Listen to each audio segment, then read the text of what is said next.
వందనములు చెల్లిస్తున్నాం. దేవుడు ఈ మంచి భాగ్యము మాకు అనుగ్రహించినందుకు దేవాది దేవునికి కూడా వందనాలు చెల్లిస్తున్నాం. ఈరోజు గుడ్ ఫ్రైడే సందర్భముగా దేవుని యొక్క మాటలను మనము ధ్యానం చేసుకుందాము. మరి దేవుని యొక్క సత్యాలను తెలుసుకోకముందు చిన్న ప్రార్థన చేసుకొని దేవుని యొక్క వాక్యంలోనికి వెళ్దాం. ప్రేమగలిగిన దేవుడు తండ్రి, కృపగలిగిన దేవా, యేసుక్రీస్తు ప్రభువా, నీకు వందనాలు చెల్లిస్తున్నాము తండ్రి. ఈ దినమున ప్రభువా, మీరిచ్చిన మహాకృపను బట్టి, రక్షణను బట్టి వేలాది వేలాది వందనములు చెల్లిస్తున్నాము తండ్రి. ఈ గుడ్ ఫ్రైడే సందర్భముగా అనేక మంది వాస్తవాలను తెలుసుకున్నటకు నీ కృప దయచేయమని యేసు నామమున అడుగుతున్నాను తండ్రి. ఆమెన్. అందరికి కూడా గుడ్ ఫ్రైడే శుభములు తెలియజేస్తున్నాను. నిజముగా దేవుని యొక్క బిడ్డలైనటువంటి మనము, ఇది మనకెంతో ఆశీర్వాదకరమైనటువంటి దినము అనేటువంటి విషయాన్ని గ్రహించాలి. మరి ఎవరికి లేనటువంటి ధన్యత దేవుడు మనకు ఇచ్చినాడు. మరి నీతిమంతుని జ్ఞాపకము చేసుకున్నట ఆశీర్వాదకరమని దేవుని యొక్క వాక్యం సెలవిస్తోంది. మరి భూమి మీద నీతిమంతుడు ఒక్కడు కూడా లేడు, కానీ యేసుక్రీస్తు ప్రభుల వారు ఒక్కరు మాత్రమే నీతిమంతుడు అనేటువంటి వాస్తవాన్ని గ్రహించాల. మరి యేసుక్రీస్తు ప్రభు ఆయన నీతిమంతుడై ఉండి, మరి సర్వశక్తి గల దేవుడై ఉండి, సర్వాధికారి దేవుడై ఉండి, మానవులను రక్షించుటకు మానవ శరీరము ధరించుకొని ఈ లోకంలో 33.5 సంవత్సరములు జీవించి, పరిశుద్ధునిగా జీవించి, పాపము చేయకుండా ఈ లోకంలో సర్వమానవాళి కొరకు తన రక్తమును కార్చుటకు, తన ప్రాణము ఇచ్చేదానికి ఈ లోకానికి వచ్చినాడు. కాబట్టి ఈ లోకంలో ఆయన పడుతున్నటువంటి శ్రమను, ఆయన వేదన అనుభవిస్తున్నాడు, ఆయన బాధలు అనుభవిస్తున్నాడు, సిలువలో వ్రేలాడుతున్నాడు. ఆ వ్రేలాడుతున్నటువంటి ఆ బాధ మనకు కూడా బాధ అనిపిస్తుంది. కానీ దేవుడు ఆ విధంగా బాధపడటం వలన, ఆయన యొక్క రక్తము కారటం వలన మనకు పాప క్షమాపణ లభిస్తుందనే విషయాన్ని గ్రహించాల. అందును బట్టే మరి ఈరోజు చాలా మంచి శుక్రవారం అని, గుడ్ ఫ్రైడే అని మరి చాలా మంది చెప్తున్నారు. నిజమే, దేవుని ద్వారా మనకు ఆ గొప్ప రక్షణను ఇచ్చాడు కాబట్టే ఈరోజు మంచి శుక్రవారముగా పిలువబడుతున్నటువంటి విషయాన్ని గ్రహించాల. నిజముగా ఈ శుక్రవారం దినమున జరిగినటువంటి సంఘటనను మనం చూసినట్టయితే మరి చాలా లోతైనటువంటి విషయాలు మరి ప్రభులో మనం చూస్తున్నాం. నిజముగా యేసుక్రీస్తు ప్రభుల వారు ఏది చేసినా కూడా అది ప్రవచనం ప్రకారమే నెరవేరుతుందన్నటువంటి విషయాన్ని గ్రహించాల. ఎందును బట్టి అంటే ఆయన రాకడకు పూర్వమే, ఆయన పుట్టుకకు పూర్వమే ప్రవక్తలు ప్రవచించినారనే విషయాన్ని గ్రహించాల. కొన్ని తరాల ముందే దేవుని యొక్క వాక్యము ప్రవచన పూర్వకముగా మరి తెలియపరచబడిందనే విషయాన్ని గ్రహించాల. ఆయన పుట్టుక, ఆయన పెరిగేటువంటి విధానము, మరి ఆయన కష్టపడేటువంటి ఆ శిలువ శ్రమలను, మరి ఆయన భూస్థాపనను, ఆయన జరిగినటువంటి అన్యాయపు తీర్పును, అవన్నీ కూడా మరి ముందుగానే లేఖనములో వ్రాయబడినవి అనేటువంటి వాస్తవాన్ని గ్రహించాల. నిజముగా దేవుడు లేఖనములో ఏదైతే వ్రాయబడిందో అదే ప్రకారముడి మరి యేసుక్రీస్తు ప్రభుల వారు అనుభవించినారనేది జ్ఞాపకం చేసుకోవాలి. ఆయన చివరి రాత్రి భోజనం అయిన తర్వాత మరి గెత్సేమనే తోటలో ప్రార్థన చేసిన తర్వాత మరి ఆ సైనికులు అందరూ కూడా ప్రభుల వారిని పట్టుకొని వచ్చినప్పుడు యూదా ఇస్కరియోతు ఆయన ముద్దు పెట్టుకొని అప్పగించినట్టుగా మనం చూస్తున్నాం. నిజమే దేవుని ద్వారా అక్కడి నుంచి తర్వాత జరిగినటువంటి సంఘటన మనం చూసినట్టయితే అన్యాయపు తీర్పు జరిగినదని వాస్తవాన్ని గ్రహించాల. ముఖ్యముగా యేసుక్రీస్తు ప్రభును పట్టుకోవాల్సినటువంటి పరిస్థితి ఎందుకు ఆయనను చంపవలసినటువంటి పరిస్థితి ఎందుకుంది అనే విషయాన్ని మనము లోతుగా ఆలోచన చేసినట్టయితే ప్రధాన యాజకులు, శాస్త్రులు, పరిసయ్యులు మరి వీరందరూ కూడా యేసు ప్రభు యొక్క మహిమను, యేసు ప్రభు చేస్తున్నటువంటి కార్యాలను చూడలేకపోతున్నారు. ఎందుకంటే జనసమూహం అంతా కూడా ప్రభువును వెంబడిస్తున్నారు తప్ప వీరిని వెంబడించలేము అనేది జ్ఞాపకం చేసుకోవాలి. ఇలాంటి పరిస్థితుల్లో వారికి చాలా అసూయ కలిగింది. అందుకే ఆయన ఎలాగైనా చంపాలా, ఏ విధముగైనా ఆయనను నశింప చేయాలనే ఆలోచన వారికి కలిగినదనేది జ్ఞాపకం చేసుకోవాలి. అందుకే యూదా ఇస్కరియోతు ఆయన శిష్యుడంటే, యేసు ప్రభు యొక్క శిష్యుడైనటువంటి యూదా ఇస్కరియోతు 30 వెండి నాణాలకు ఆయన అమ్మివేసినట్టుగా మనం చూస్తున్నాం. నిజముగా ఆయన దురాశతో మరి ప్రభుల వారిని అప్పగించినట్టుగా మనం చూస్తున్నాం. నిజమే దేవుని ద్వారా ఆయన అప్పగించిన తర్వాత ఆయనకు పడినటువంటి శిక్షను బట్టి ఆయన కూడా పశ్చాత్తాప్తుడైనని దేవుని యొక్క వాక్యం చెలవిస్తా ఉంది. నిజమే, మరి ఆయన అన్యాయపు తీర్పును మనం చూసినట్లయితే లేఖనాల్లో ముందుగానే వ్రాయబడింది. ఆయన అన్యాయపు తీర్పు పొందుతాడని దేవుని యొక్క వాక్యములో ముందుగానే చెప్పబడిందనేటువంటి విషయాన్ని గ్రహించాలి. కాబట్టి ఆయన అన్యాయపు తీర్పు ఏ విధంగా జరిగింది అనేటువంటి విషయాన్ని చూసినట్లయితే మరి తెల్లదామున మరి ఆ తీర్పు జరిగినట్టుగా మనం చూస్తున్నాం. నిజమే దేవులారా, దేవుని యొక్క వాక్య భాగాల్లో చూసినట్లయితే మరి కయప అనేటువంటి ప్రధాన యాజకుడు, అదే విధముగా వారి మామ అయినటువంటి అన్న, వారి ఇద్దరి మధ్యలో ఉన్నటువంటి ఆ సమాజపు యొక్క అధికారములు తీసుకొని వారు యేసు ప్రభుని అనేక రీతిలుగా ప్రశ్న వేసినట్టుగా మనం చూస్తాం. మొదటగా అన్నా యొద్దకు తీసుకుని వచ్చినప్పుడు అన్నా దగ్గర యేసు ప్రభుని గురించి అనేక విషయాలు అడిగినాడు. నీ బోధలేంటి, నువ్వు ఎక్కడి నుంచి వచ్చినావని అనేక రీతిలుగా ఆయన ప్రశ్న వేసినప్పుడు మరి యేసు ప్రభుల వారు, నేను ప్రతిరోజు దేవాలయంలో బోధిస్తున్నాను, ప్రతి ఒక్కరు కూడా వింటున్నారు, వారిని అడిగి మరి తెలుసుకో అని చెప్పేసి మరి ప్రధాన యాజకుడితో అన్నప్పుడు అక్కడ ఒక బంట్రదు ప్రధాన యాజకుడితో ఇలాగ నేను మాట్లాడాల్సిందే అని చెప్పేసి అరచేతులతో కొట్టినట్టుగా మనం చూస్తాం. అక్కడ అన్న కాయప దగ్గరికి పంపించినట్టుగా చూస్తాం. అక్కడ సభ వారందరూ కూడా, పెద్దలు సభ వారందరూ కూడా మరి యేసు క్రీస్తు ప్రభు మీద అనేకమైనటువంటి నేరాలు మోపేదానికి అనేకమంది సాక్ష్యాలు వెతికినట్టుగా మనం చూస్తాం. అయితే ఏ సాక్ష్యము కూడా మరి ఆయనకు సరైనటువంటి రీతిగా లేదనేటువంటి విషయాన్ని గ్రహించాల. చివరికి ఆయన మీద మోపినటువంటి నేరం ఏమిటంటే దేవదూషణ. మరి నువ్వు క్రీస్తు అంటే నేను క్రీస్తునే అన్నాడు, పరమాత్మని కుమారుడు అంటే నేను పరమాత్మని కుమారుని అని చెప్పాడు. మరి అదే విధముగా ఈ రీతిగా దేవుని గురించినటువంటి వాస్తవాన్ని చెప్పినప్పుడు, నేను తండ్రి కుడిపార్శ్వమున కూర్చుంటాను అని చెలవిచ్చినప్పుడు వారికి చాలా కోపం వచ్చి దేవదూషణ చేస్తున్నారని చెప్పేసి చాలా వారు మరి ఇంకా ఆయన ప్రధాన యాజకుడు తన చక్కా చెప్పుకొని ఇతరులతో సాక్ష్యం పని లేదు, తన దేవదూషణ చేస్తున్నాడు కాబట్టి ఈయనకు ఏమి చేయాలంటే ఈయనకు మరణానికి పాత్రుడని వారే నేరస్థాపన చేసినట్టుగా మనం చూస్తున్నాం. నిజముగా ఈనాడు సమాజంలో మనం చూసినట్లయితే కుల సంబంధమైనటువంటి కట్టుబాట్లు కొన్ని ఉంటాయి. అదే విధముగా యూదుల యొక్క సాంప్రదాయ ప్రకారం అని కూడా యూదులలో ప్రధాన యాజకులు, శాస్త్రులు, పెద్దలు ఉంటారు కాబట్టి వారికి సంబంధమైనటువంటి తీర్పులన్నీ కూడా వారు తీర్చారు. వారికిలో ఉన్నటువంటి ఆ తీర్పులో జరిగినది ఏంటంటే ఈయన దేవదూషణ చేస్తున్నాడు. అనేకమంది సాక్ష్యాలు వెతికినారు కానీ తప్పు సంబంధమైన ఏది కూడా లేదు, మరణానికి సంబంధమైన ఏది కూడా లేదు.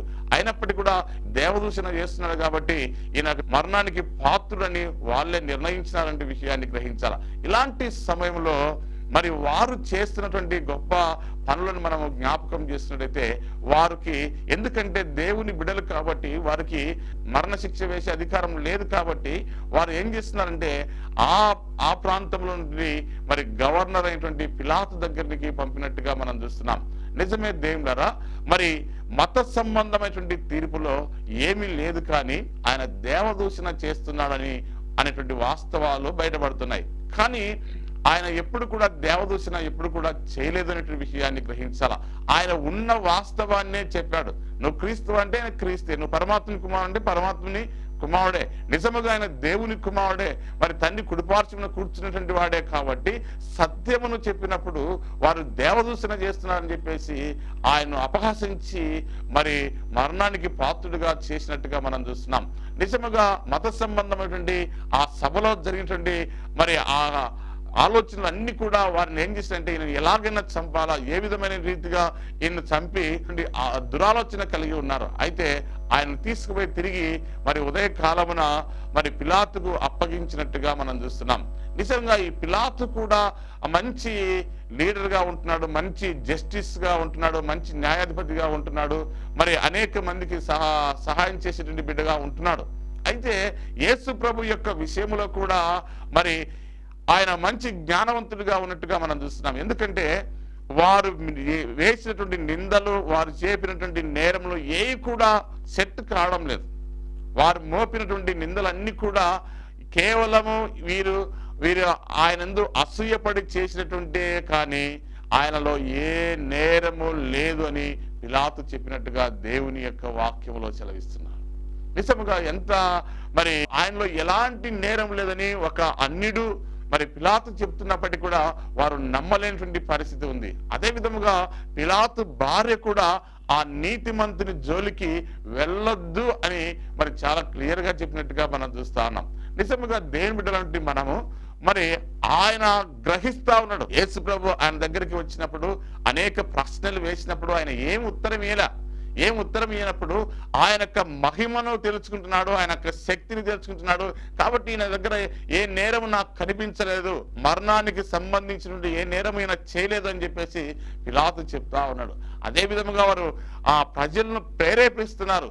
ఎట్లయినా కూడా యేసుక్రీస్తు ప్రభువును సంహరించాలా, ఏది రీతిగానటువంటి సంహరించాలనేటువంటి ఉద్దేశం కలిగి ప్రజలను ప్రేరేపించినప్పుడు అక్కడ జరుగుతున్నటువంటి మాటలు మనం చూసినట్లయితే ఆయనను ఏదొక రీతిగా మరి హింసించాలని చెప్పేసి వాళ్ళు చేస్తున్నటువంటి ప్రేరేపణను బట్టి పిలాతు ఏం చేస్తున్నాడంటే ఈ పండుగ సమయంలో మరి బరబ్బాను విడుదల చేయమా, క్రీస్తుని విడుదల చేయమా అని చెప్పి అడిగినప్పుడు బరబ్బానే విడుదల చేయమంటున్నా. అంటే బరబ్బా అంటే బందిపోటు దొంగ, హంతకుడు, నరహంతకుడు.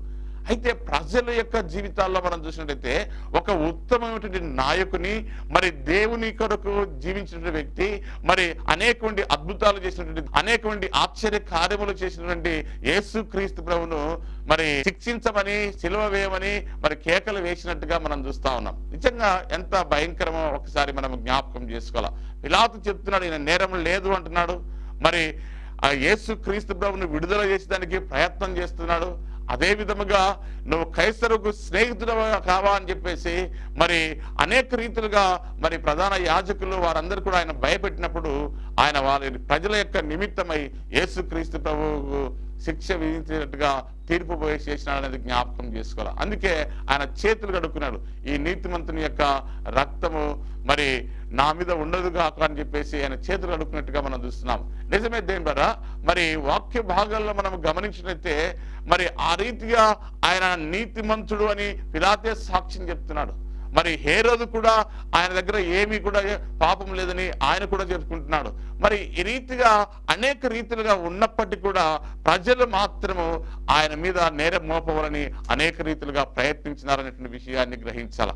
అయితే ఇలాంటి సందర్భాలలో ఈ అన్యాయపు తీర్పు జరిగిందనేది మనము జ్ఞాపకం చేసుకోవాలి. ఎందుకంటే ప్రజలను ప్రేరేపించడం వలన ప్రజలందరూ కూడా ఆయన సిలువ వేయము అల్లరి ఎక్కువ అవటం వలన వారి కేకలే గెలిచాయని దేవుని యొక్క వాక్యం చెలవిస్తా ఉంది. కాబట్టి యేసుక్రీస్తు ప్రభువుల వారికి అన్యాయపు తీర్పు జరిగినదనేది మనము జ్ఞాపకం చేసుకోవాలి. అయితే ఈ మాట మొదట లేఖనాలనే రాయబడింది, ఆయన అన్యాయపు తీర్పు పొందుతాడు అనేటువంటి విషయాన్ని గ్రహించమని దేవుని యొక్క వాక్యం చెలవిస్తా ఉంది. అయితే యేసు ప్రభు గారికి వేసిన శిక్ష తర్వాత మరి సిలువ శిక్ష వేసినటువంటి విషయాన్ని మనందరికీ తెలుసు. ఆయన సిలువను మోస్తున్నాడు, మరి సిలువను కలవరి కొండపైన ఆయన సిలువల వేలాడుతున్నటువంటి విషయాన్ని గ్రహించాలి. ఇద్దరు దొంగల మధ్య ఆయన వేలాడుతున్నట్టుగా మనం చూస్తున్నాం. మరి ఈ సిలువలో యేసు ప్రభు పలికినటువంటి మాటలను మనము జ్ఞాపకం చేసుకోవాలి. యేసు ప్రభు ఎలాంటి మాటలు మరి ఈ సిలువ పైన పలికినాడు అనేటువంటి విషయాన్ని గ్రహించినట్లయితే మొట్టమొదటి మాట మరి దేవుని వాక్యంలో మనం గమనించినట్లయితే లూకా సువార్త 23వ అధ్యాయము 34వ వచనంలో ఈ రీతిగా రాయబడింది, తండ్రి వీరేమి చేయుచున్నారో వీరు ఎరుగరు గనుక వీరిని క్షమించమని దేవునికి ప్రార్థన చేసినట్టుగా మనం చూస్తున్నాం. నిజమే దేవుని ద్వారా యేసు ప్రభువు కలిగినటువంటి శ్రమలు, యేసు ప్రభు కలిగినటువంటి నిందలు, మరి రాత్రి అంతా కూడా అన్యాయపు తీర్పు తీర్చినారు. రాత్రి అంతా కూడా మరి అనేక రీతులుగా ఆయనను హింసించినారు, పిడిగుద్దులు గుద్దినారు, మరి అదే విధముగా ముఖం మీద ఉమ్మి వేసినారు, నిందలు వేసినారు, కొరడాలతో కొట్టించినారు, సిలువను మోయించినారు. మరి ఇన్ని చేసినప్పటికీ కూడా మరి యేసుక్రీస్తు ప్రభుల వారు ఏమంటారంటే, తండ్రి వీరేమి చేయించినారో వీరికి తెలియదు కనుక వీరిని క్షమించుము. యేసు ప్రభుల వారు సిలువలో పలికినటువంటి మొట్టమొదటి మాట క్షమించుమని చెప్తున్నాడు. దేవుని ద్వారా మరి ప్రభువుకే అది సాధ్యమనేది మనము జ్ఞాపకం చేసుకోవాలి. మానవులమైనటువంటి మనకు దేవుడు ఒక మాదిరి ఉంచినాడనే విషయాన్ని గ్రహించాలి.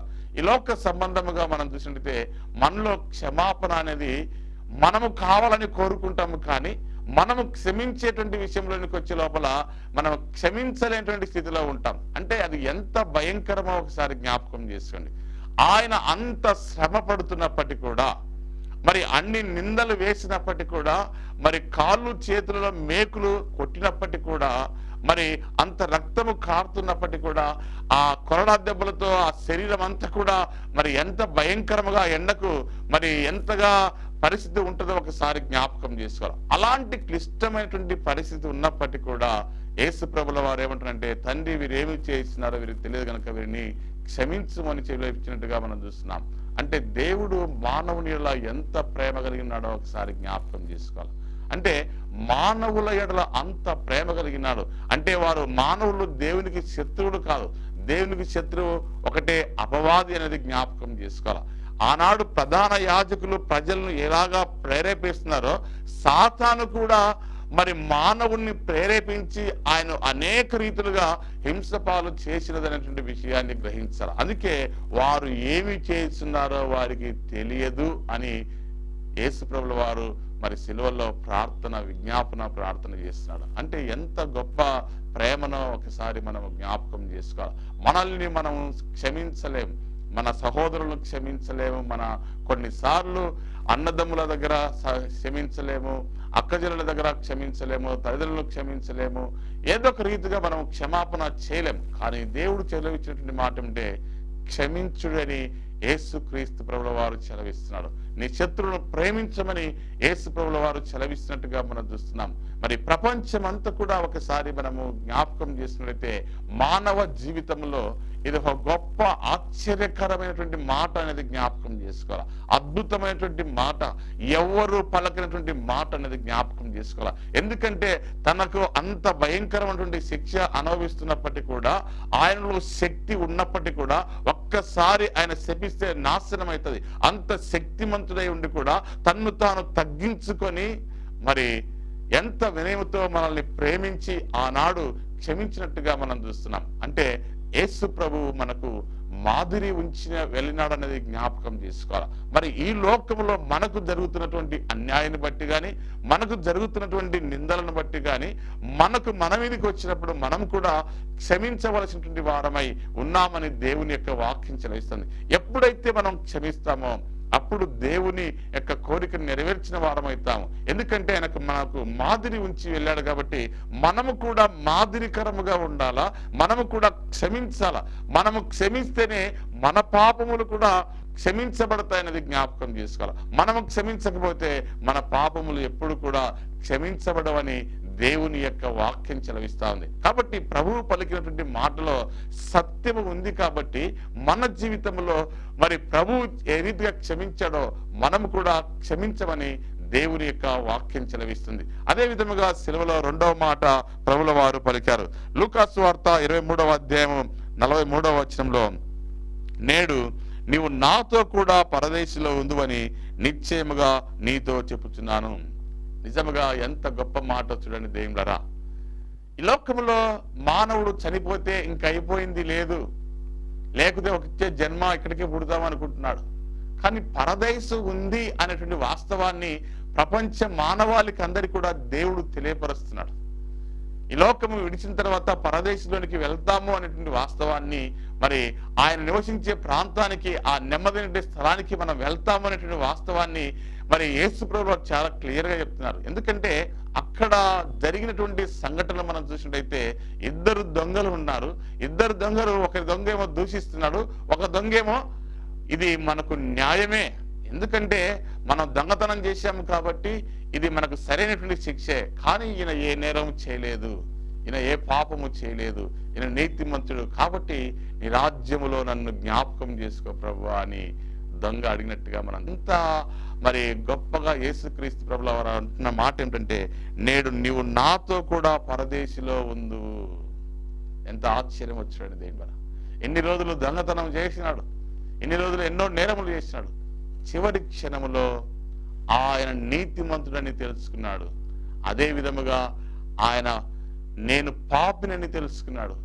మరి ఆయనకు రాజ్యం ఉందని తెలుసుకున్నాడు. కాబట్టి నీ రాజ్యంలో నన్ను జ్ఞాపకం చేసుకో ప్రభు అన్నప్పుడు మరి యేసుక్రీస్తు ప్రభు ఆ దొంగను అంగీకరించినట్టుగా మనం చూస్తున్నాం. అంటే దేవుడు ఎవరైతే ఆయన్ను అంగీకరిస్తారో, ఎవరైతే ఆయన నీతిమంతుడని, ఆయన రాజ్యం ఉన్నదని ఎవరైతే అంగీకరిస్తారో వారందరినీ కూడా దేవుడు అంగీకరిస్తాడనే విషయాన్ని గ్రహించాల. ఈ లోకంలో శాశ్వతం కాదు, కానీ మరి పరదేశం ఉంది అనేటువంటి వాస్తవాన్ని మనం గ్రహించాలా. మనమందరము దేవుని దగ్గరికి వెళ్ళవలసినటువంటి వారము కాబట్టి మనం క్రీస్తును అంగీకరించాలా. యేసు క్రీస్తు ప్రభు ఈ లోకానికి మన అందరి కొరకు, నా కొరకు, నీ కొరకు వచ్చినాడు. ఆయన రక్తమును చిందించాడు. మనం పాపులమైనప్పటికీ కూడా ఆయన రక్తము చేత మన పాపాలు కడిగి మనకు విముక్తి కలగజేసి మనకు ఆ పరదేశం మనకు ఇస్తా ఉన్నాడు. కాబట్టి మనం ఎప్పుడైతే అంగీకరిస్తామో దేవుడు ఆ రోజు దొంగను ఏ రీతిగా పరదేశంలో నువ్వు నాతో కూడా ఉంటావని ఎలా చెలవిచ్చాడో అదే రీతిగా మనము కూడా ఎప్పుడైతే ఆయనందు విశ్వాసం ఉంచి మరి నమ్మకం ఉంచి మన పాపాలు కడుక్కుంటామో మనం కూడా పరదేశంలో ఉంటామన్నటువంటి విషయాన్ని జ్ఞాపకం చేసుకోవాలి. మరి అదే విధముగా మూడవ మాట మనం చూసినట్లయితే దేవుని యొక్క వాక్య భాగంలో యోహాను సువార్త 19వ అధ్యాయము 26వ వచనం 27వ వచనం చూసినట్లయితే, అమ్మా ఇదిగో నీ కుమారుడు అని తన తల్లితో చెప్పాను. తర్వాత నీ శిష్యుని చూసి ఇదిగో నీ తల్లి అని చెప్పాను. ఎంత గొప్ప మాట చూడండి. దేవుడా, అంత శ్రమ పడుతూ తల్లిదండ్రుల యొక్క బాధ్యత, తల్లి యొక్క బాధ్యతను ఎంత వినయముగా తీసుకుంటున్నాడో ఒకసారి మనము ఆలోచన చేయాలి. మన కష్టం కలిగితే, ఇబ్బంది కలిగితే తల్లిదండ్రులను అందరినీ అసహించుకుంటా ఉంటాం. కానీ సిలువలో వేలాడుతున్నటువంటి యేసుక్రీస్తు ప్రభు వారు తల్లి యొక్క క్షేమాన్ని బట్టి, తల్లి యొక్క ప్రేమను బట్టి, తల్లి యొక్క ఆ గొప్పతనాన్ని బట్టి మరి ఎంతగా దేవునికి మరి ఆ బాధ్యత ఉందో ఒకసారి మనం జ్ఞాపకం చేసుకోవాలి. మనమైతే ఈ లోకంలో ఆ బాధ్యత లేకుండా ఉంటాం. కొన్నిసార్లు తల్లిదండ్రులు వదిలిపెడతాం, తల్లిదండ్రులు దూషిస్తాం, తల్లిదండ్రులు వృద్ధాశ్రయం వేస్తాం, తల్లిదండ్రులకు భోజనం పెట్టేటువంటి వాళ్ళు లేరు. కానీ అలాంటి భయంకరమైన పరిస్థితిలో ఉన్నప్పటికీ కూడా యేసు ప్రభుల వారు తను ప్రేమించినటువంటి శిష్యులంటూ యోహానుతో చెప్తున్నాడు. మరి అదే విధంగా తన తల్లితో చెప్తున్నాడు, ఇదిగో అమ్మా నీ కుమారుడు, ఇదిగో నీ తల్లి అని చెప్పేసి యేసు ప్రభు చెలవిచ్చినట్టుగా మనం చూస్తున్నాం. అంటే అంత కష్టమైనటువంటి సమయంలో ఉండి కూడా యేసు ప్రభుల వారు ఏం చేస్తున్నారంటే తన తల్లి యొక్క బాధ్యతను విస్మరించలేదనేది జ్ఞాపకం చేసుకోవాలి. ఈనాడు తల్లిదండ్రులను ఎంతో మంది మరి త్రోసివేసేటువంటి వాళ్ళు ఉంటున్నారు, ఎంతో మంది దూషించేటువంటి వారు ఉంటున్నారు, ఎంతో మంది అన్నం పెట్టకుండా బయటికి నొక్కేటువంటి వారు ఉన్నారు. మరి దేవుని యొక్క వాక్యం సెలవిస్తుంది, నీ తల్లిని తండ్రిని సన్మానించమని వాక్యం సెలవిస్తా ఉంది. నీ తల్లిని తండ్రిని దూషించమని దీపము కారు చీకటిలో ఆరిపోవునని దేవుని యొక్క వాక్యం సెలవిస్తుంది. కాబట్టి దేవుని బిడ్డలంటే మనము జ్ఞాపకం చేసుకోవాలా, మన తల్లిదండ్రులను గౌరవించాలా, వారికి మనం సహాయం చేయాలా.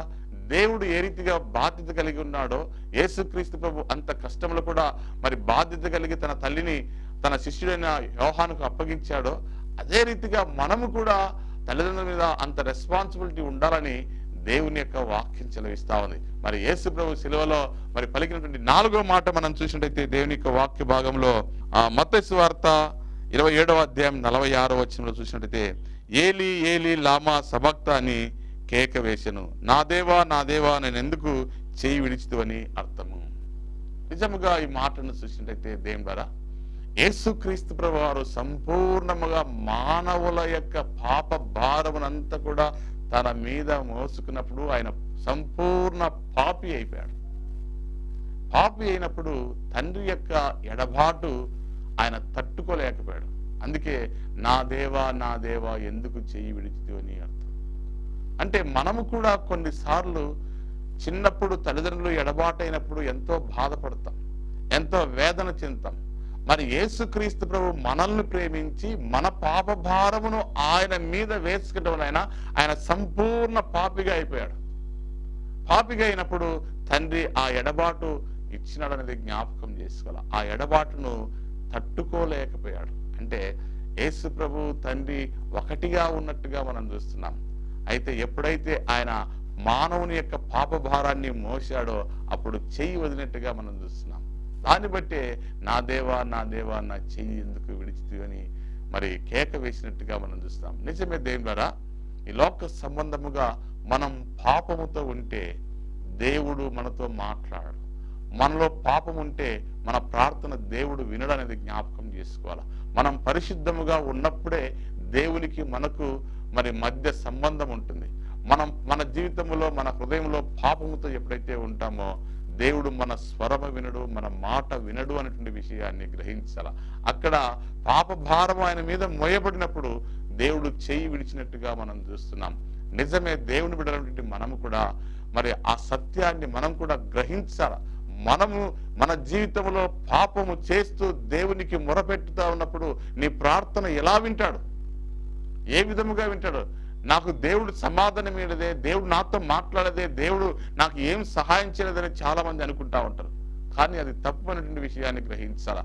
నువ్వు ఎప్పుడైతే మరి దేవునికి పరిశుద్ధమైన జీవితము జీవిస్తావో, నీతికరమైనటువంటి జీవితము జీవించినప్పుడు నీ ప్రార్థన వింటాడనే విషయాన్ని గ్రహించాల. కాబట్టి పాపము అడ్డుగా వచ్చినప్పుడు దేవుడు ఏమీ చేయలేడనేది జ్ఞాపకం చేసుకోవాలి.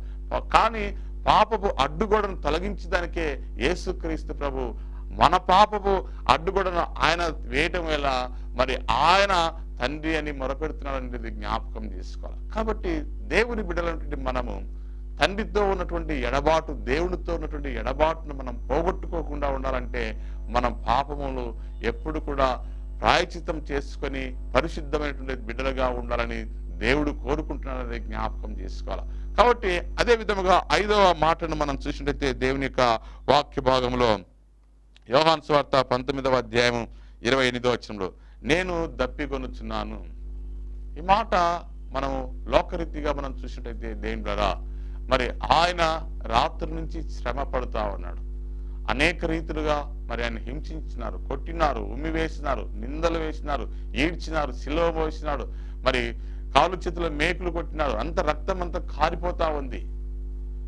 మరి ప్రక్కలో బల్లెపోటు పొడిచినప్పుడు ఏమి నీరు రక్తం వస్తా ఉంది. అలాంటి అంత అయిపోయినటువంటి సమయంలో ఆయన దప్పికొనుచున్నాను అనే మాట మాట్లాడుతున్నాడు. శారీరక సంబంధంగా చూస్తే అప్పుడు నీరు అవసరమే, కానీ దేవుని యొక్క దప్పిక వేరు అనేటువంటి విషయాన్ని గ్రహించాల. అనేక ఆత్మల దాహము ఆయనకు ఉన్నది. ఎందుకంటే ఏ ఒక్క ఆత్మ నశించుట దేవునికి ఇష్టము లేదు. ప్రతి వారు రక్షించబడాలా, ప్రతి వారు దేవుని బిడ్డగా ఆ పరదేశంలోకి రావాలనేటువంటి ఆశ ప్రభుల వారికి ఉంది అనేటువంటి విషయాన్ని గ్రహించాలి. కాబట్టి నేను దప్పికొనుచున్నానంటే ఆయన శరీర బద్ధకలను బట్టి మనం అనుకోవచ్చు, కానీ దేవుని యొక్క ఆత్మీయ సందేశంలో ఏమిటంటే ఆత్మల దాహం ఉందనేది జ్ఞాపకం చేసుకోవాలి. అందుకే మనము రక్షించబడినాం, ఇంకొకరిని కూడా రక్షించబడేటట్టుగా విధముగా చేయాలని దేవుడు కోరుకుంటున్నాడు. మనము ఆ పరలోకానికి వెళ్ళినప్పుడు మరి దేవుడు అడుగుతాడు, దేవునికి లెక్క చెప్పాలి. నువ్వు రక్షించబడిన ఇంకొక ఆత్మను తీసుకుని వచ్చినావా అని దేవుడు అడిగినప్పుడు మనం ఏం సమాధానం చెప్తామో ఒకసారి జ్ఞాపకం చేసుకోవాలి. కాబట్టి దేవుని యొక్క దాహాన్ని తీర్చాలంటే ఆనాడు వారు దాహాన్ని తీర్చలేకపోయారు. చేదు చిరకను ఆయనకు ఇచ్చినప్పుడు పుచ్చుకోలేకపోయినాడు. అయితే దేవుని బిడ్డలంటే మనం ఒకసారి జ్ఞాపకం చేసుకోవాలి. మనము ఆయన దాహాన్ని తీర్చాలంటే నువ్వు దేవుని నమ్ముకున్నావు, నువ్వు ప్రభుని సొంత రక్షకునిగా అంగీకరించావు, ఇంకొక వ్యక్తిని నరకానికి పోకుండా ఆ ఆత్మను నువ్వు దేవుని దగ్గరకు తీసుకుని వస్తే దేవుని యొక్క దాహము తీరినట్టు అనేది జ్ఞాపకం చేసుకోవాలి. అదే విధముగా 6వ మాటను మనము జ్ఞాపకం చేసినట్లయితే యోహాను సువార్త 19వ అధ్యాయము 30వ వచనంలో సమాప్తమైనది. యేసుక్రీస్తు ప్రభుల వారు తండ్రి తనకిచ్చినటువంటి పనినంతా కూడా సంపూర్ణం చేసి సమాప్తమైనది అంటున్నాడు. అంటే ఈ లోకములో 33.5 సంవత్సరములు జీవించి ఏ పాపము చేయకుండా పరిశుద్ధునిగా జీవించి మరి తండ్రి యొక్క చిత్తాన్ని సంపూర్ణముగా శిలువ మరణము పొందేటగా విధేయత చూపించి అన్ని హింసలు పెడుతున్నప్పటికీ కూడా ప్రజల మీద కోపపించకుండా ప్రేమ చూపించి మరి చివరి వరకు మరి ఉన్నాడు. కాబట్టే సమాప్తమైనది అని చెప్తాను. అంటే దేవుడు ఎంతగా మరి లోకంలో యేసుక్రీస్తు ప్రభు మానవునిగా వచ్చి అలాంటి శ్రమలు అనుభవిస్తున్నప్పుడు ఎంతో కోపం వస్తూ ఉంటది, ఎంతో మరి బాధ అనిపిస్తూ ఉంటది. అలాంటి సమయంలో శపించలేదు, ప్రేమించినాడు ప్రభుల వారు. అందుకే ఆయనకి ఇచ్చినటువంటి పని ఏం చేశాడంటే సమాప్తము చేసినాడు అనేది జ్ఞాపకం చేసుకోవాలి. తండ్రి యొక్క చిత్తాన్ని నెరవేర్చాడు. తండ్రి ఏ నిమిత్తమైతే ఈ భూమి మీదకి పంపించాడో ఆ పనిని శక్తి వంచన లేకుండా సంపూర్తి చేశాడు. కాబట్టి సమాప్తమైనది అని చెప్తున్నాడు. నిజమే దేవుడారా, మనకిచ్చేటువంటి పని ఎంతవరకు మనము సంపూర్ణముగా చేస్తామో ఒకసారి జ్ఞాపకం చేసుకోవాలి. ఎంతవరకు మనం ఫినిష్ చేస్తామో ఒకసారి మనము ఆలోచన చేయాలి. కాబట్టి దేవుని బిడ్డలైనటువంటి మనము మరి యేసుక్రీస్తు ప్రభువు వారి శిలువలో పలుకుతున్నటువంటి 6వ మాటను మనం చూస్తే సమాప్తమైన మరి నీ జీవితంలో దేవుడు నీకు ఇచ్చినటువంటి పని విషయంలో కానీ, నీ విషయంలో కానీ, నీ యొక్క విశ్వాసంలో కానీ ప్రతి విషయంలో నువ్వు సంపూర్ణునిగా ఉండాలని దేవుడు కోరుకుంటున్నాడు. అదే విధముగా 7వ మాటను మనం జ్ఞాపకం చేసినట్లయితే లూకాసు వార్త 23వ అధ్యాయం 44, 46 వచనంలో చూస్తే, తండ్రి నీ చేతికి నా ఆత్మను నిజముగా మరి యేసుక్రీస్తు ప్రభు యొక్క ప్రాణమును ముట్టేదానికి ఎవరికి అధికారం లేదు. ఆయనకు ప్రాణం పెట్టే అధికారం ఉంది, తీసుకున్నట్టుకు అధికారం ఉంది. అందుకే తన యొక్క ఆత్మను తండ్రికి అప్పగిస్తున్నాడనే విషయాన్ని గ్రహించాలి. తిరిగి తీసుకున్నట్టుకు ఆయనకు అధికారం ఉంది కాబట్టి ఆత్మను ఇస్తున్నాడు, తిరిగి తీసుకునేటువంటి శక్తి ఆయనకు ఉంది అనేటువంటి వాస్తవాన్ని గ్రహించాల. అందుకే ఈ లోకంలో ఆ రక్తము కారిపోయినప్పటికీ కూడా, అన్ని శ్రమలు వచ్చినప్పటికీ కూడా ఎవరు కూడా ఆయన ప్రాణాన్ని తీయలేదు అనేటువంటి వాస్తవాన్ని గ్రహించాలి. అందుకే మానవాళ సంరక్షణ కొరకు తన ప్రాణమును పెట్టాడు. ఆయన ప్రాణమును ఎవరు కూడా తీయలేదు, కానీ ఆయన ప్రాణాన్ని పెట్టాడు అనేటువంటి వాస్తవాన్ని గ్రహించాలి. అందుకే ఆయన ప్రాణాన్ని పెట్టాడు, ఆయన చనిపోయాడు, తిరిగి తన ఆత్మను తీసుకుని తిరిగి లేచినాడు అనేది జ్ఞాపకం చేసుకోవాలి. అంటే ఎంత గొప్ప దేవుడో ఒకసారి జ్ఞాపకం చేసుకుని దేవుని ద్వారా మరి యేసుక్రీస్తు ప్రభువు వారు శిలువలో ఈ 7 మాటలు చాలా విలువైనటువంటివి అనే సత్యాన్ని గ్రహించాల. ఆయనకు అన్యాయపు తీర్పు జరిగింది, అది లేఖనము నెరవేర్పు.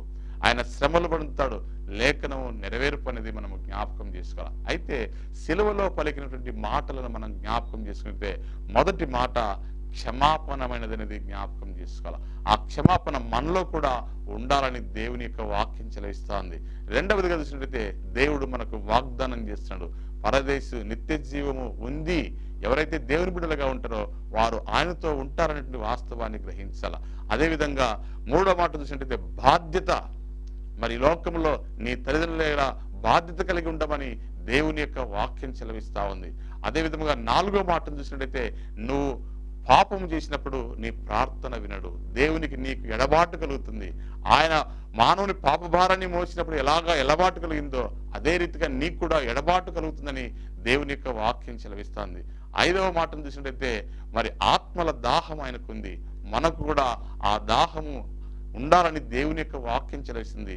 అనేక నశించిపోయేటువంటి ఆత్మలను మనం కూడా రక్షించి ఆయన దాహం తీర్చాలని వాక్యం చెలవిస్తా ఉంది. ఆయన ఇచ్చిన పని ఎలాగ సంపూర్తి చేశాడో మనకు దేవుడిచ్చినటువంటి ఆ పనులలో దేవుడిచ్చినటువంటి మరి అనేక ఆత్మలను రక్షించాలని దేవుడు సెలవిస్తాడు. కాబట్టి ఆ పనిని కూడా మనం సంపూర్తి చేయాలని దేవుని యొక్క వాక్యం సెలవిస్తా ఉంది. కాబట్టి ఈ లోకంలో మనం దేవుడిచ్చినట్టు ఏ పనైనా కూడా శక్తి వంచన లేకుండా సంపూర్ణము చేయాలి. అదేవిధంగా మన ఆత్మను కూడా దేవుని చేతిలో పెట్టాలి. పరిశుద్ధ యొక్క ఆత్మ ఆయన చేతిలో పెట్టినప్పుడు మనం కూడా తిరిగి లేస్తామనేది జ్ఞాపకం చేసుకోవాలి. ఇలాంటి శ్రేష్టమైనటువంటి మాటలు, పరిశుద్ధమైనటువంటి మాటలు, చివరి మాటలు, ఎందుకంటే చివరి మాటలు చాలా విలువైనటువంటి మాటలు కాబట్టి ఈ మాటలలో చాలా మరి పరమార్థం ఉంది. కాబట్టి మన ప్రభుల వారు మాదిరి ఉంచి శిలువలో మరి తన ప్రాణమును పెట్టినాడు అనేది జ్ఞాపకం చేసుకోవాలి. మన కొరకు తన ప్రాణాన్ని పెట్టి మరి ప్రాణం విడిచినట్టుగా మనం చూస్తున్నాం. అది కేవలము మరి మానవుల సంరక్షణ కొరకై, రక్షణ కొరకై, మరి పాపము నుండి విడుదల పొందుటకై, మరి మరణమును జయించదాని కొరకై అయిన ప్రాణమును పెట్టి మన కొరకు మన పాపములకు విమోచకునిగా ఉన్నాడని దేవుని యొక్క వాక్యం చెలవిస్తుంది. కాబట్టి ఇంత గొప్ప త్యాగం చేశాడు కాబట్టి ఈరోజు గుడ్ ఫ్రైడేని పిలువబడుతుందనే విషయాన్ని గ్రహించాలి. సర్వ మానవాళి కొరకు రక్షణ అనుగ్రహించాడు, సర్వ మానవాళి పాపముల కొరకు రక్తమును కార్చాడు, సర్వ మానవాళి కొరకు తన ప్రాణమును పెట్టాడు. ఇంత గొప్ప భాగ్యాన్ని మానవునికి ఇచ్చాడు కాబట్టి ఈరోజు గుడ్ ఫ్రైడేగా పిలువబడుతుందనే విషయాన్ని గ్రహించాల. దేవుడు ఈ మాటలు దీవించును గాక. ఆమేన్. ప్రార్థన చేసుకున్నాం. ప్రేమగల దేవుడు తండ్రి, కృపగల దేవా, యేసయ్యా నీకు వందనాలు చెల్లిస్తున్నాం తండ్రి. ప్రభువా, ఈ గుడ్ ఫ్రైడే సందర్భంగా మీరు పలికినటువంటి మాటలను బట్టి వందనములు చెల్లిస్తున్నాం తండ్రి. మా జీవితంలో ప్రభువా ఇలాంటి క్షమాపణ, ఇలాంటి ప్రభువా మరి ఎన్నో మాటలు, విలువైనటువంటి మాటలు మాకు అందించినందుకై మీకు వందనాలు చెల్లిస్తున్నాం తండ్రి. మాలో కూడా క్షమించగలిగినటువంటి మనసు దయచని ప్రభువా, మరి నిత్య జీవం ఉందనేటువంటి వాస్తవాన్ని నమ్మి మేము పరిశుద్ధులుగా ఉంటూ కృప దయచేయమడుతున్నాం ప్రభువా. నీవే ప్రభువా నువ్వు పలికినటువంటి మాటలు మేము కూడా నెరవేర్చబడటకై తండ్రి, మరి నీ యొక్క మాటల ప్రకారం నేను జీవించుటకు నీ కృప దయచేసి మీరు చేసినటువంటి త్యాగమును బట్టి ప్రభా మీకు వందనాలు చెల్లిస్తున్నాం తండ్రి. మాకు రక్షణ ఇచ్చిన దేవుడు తండ్రి ప్రభా, ఇదిగో తండ్రి మా మీద ఉన్నటువంటి బాధ్యత, మేము చేయవలసిన పని సంపూర్ణము చేసి ప్రభా మా ఆత్మలను కూడా మేము అప్పగించుకొని ప్రభా నీ యొక్క రాజ్యంలో బలా నమ్మకమైన దాసుడు అనిపించుకునే ధన్యత దయచేయమని యేసు నామములో అడుగుతున్నాను తండ్రి. ఆమేన్. మన తండ్రి అయిన దేవుని ప్రేమ, మన ప్రభువైన యేసు క్రీస్తు కృప, పరిశుద్ధాత్మ సహవాసము, ఆయన కృప ఎల్లప్పుడూ మనందరికీ, వాక్యం వింటున్న బిడ్డలందరికీ తోడైనను గాక. ఆమేన్.